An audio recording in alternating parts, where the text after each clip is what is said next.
Hey guys, Sea Monkey coming at you with some more Hell Let Loose today. I want to talk a little bit about the engineer class today and how you can help your team.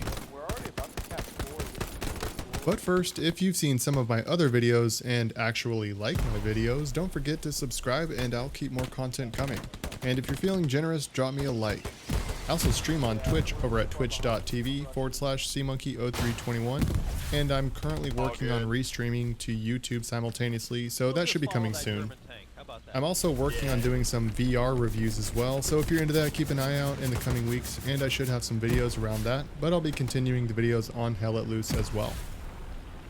So I decided I would make this video because I think the engineer is one of the least understood, but arguably one of the most important classes to succeed on your team. Learning how to play as one of these could very likely turn the tide of an entire battle, even if you're the only engineer on your team. There's pretty much three important things you can do as an engineer. So first, and probably the least noticeable thing you can do as an engineer, is lay mines. You get both anti-tank and anti-personnel mines. These are supposed to stay on the map indefinitely, and you can probably help your team out by placing tank mines on roadways into sensitive areas, or anti-personnel mines on doorways or tight choke points. Don't get me wrong, it's not that I think these aren't important, and if you choose the engineer class you may as well get these mines down anyways, but if I was forced to get rid of something gun to my head, it would probably be mines. Still, place these when you can because you never know what impact it might have. Alright, second in the list here is making fortifications. Engineers can build quite a few different battlefield fortifications to stop or slow enemies down and augment friendly defenses. To build these different fortifications, just take out your wrench, right click to open the building menu, and from there you can scroll down to the blueprint you want to build and find a spot to place it where the blueprint turns bright green. Once that's down, switch over to your hammer and left click to construct whatever it is. Keep in mind there will need to be supplies nearby for you to be able to craft this, and the blueprints will tell you how much you need to craft or upgrade it. My personal favorites and what seems to be popular in the community is barbed wire, barriers, and bunkers. Now that players can't vault over barbed wire, it's a great way to force enemies to gain access to an area where you want them to enter. So if they touch the barbed wire, they'll get slowed down and make for a much easier target. And each player can actually put down several rolls of barbed wire, so with enough people, you can make life really challenging for the enemy team trying to attack a specific point. With that being said, defending strategic points is a crucial aspect to victory and shouldn't be overlooked. So use these to your advantage when you can. The barriers can be placed just like barbed wire, but offer visual obstruction and solid cover from enemy fire. They can also be upgraded to provide a larger area of cover and better protection from enemy fire. And then you have bunkers. Those are just like barriers, but they offer cover on the sides as well. An important note for building these fortifications is that you're going to need a lot of supplies to build and upgrade your defenses.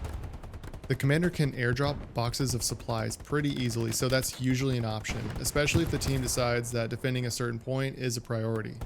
You can also use the supply truck to deliver supplies, although it does take a little while. Another method is to flip-flop between classes and give yourself supplies.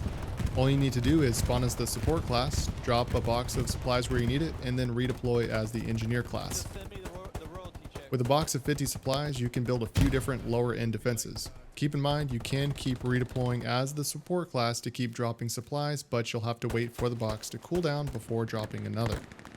This is even easier if you have a buddy you can switch back and forth with and help each other drop boxes of supplies.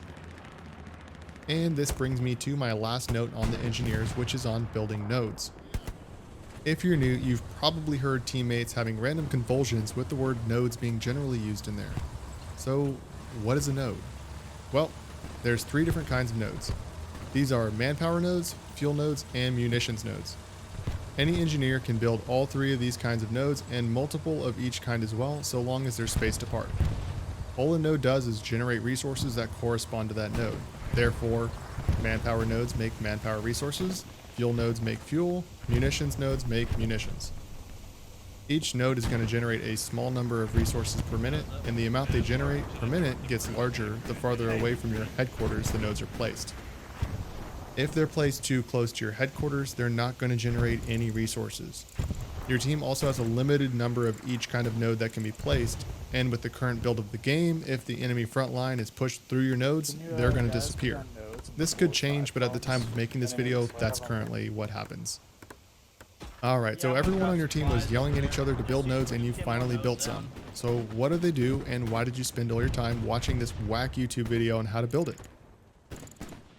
Well, these resources are used by your commander to turn the tide of battle. He can use your manpower resources to call in airheads or buff capture power or defense power. It can use fuel nodes to spawn tanks or trucks for the team, or what people really notice the most is the munitions that he uses to call in bombing runs and strafing runs. A commander can't do any of these for a team without resources, and if no one is placing nodes, your team is almost guaranteed to get steamrolled, and nobody likes getting steamrolled. And that's it, guys. Those are my notes on the engineer class. Go out there, build some nodes, build some fortifications, and let me know if any of this was helpful or if you have any requests for future videos. As always, I'm Sea Monkey, and I'll see you on the battlefield.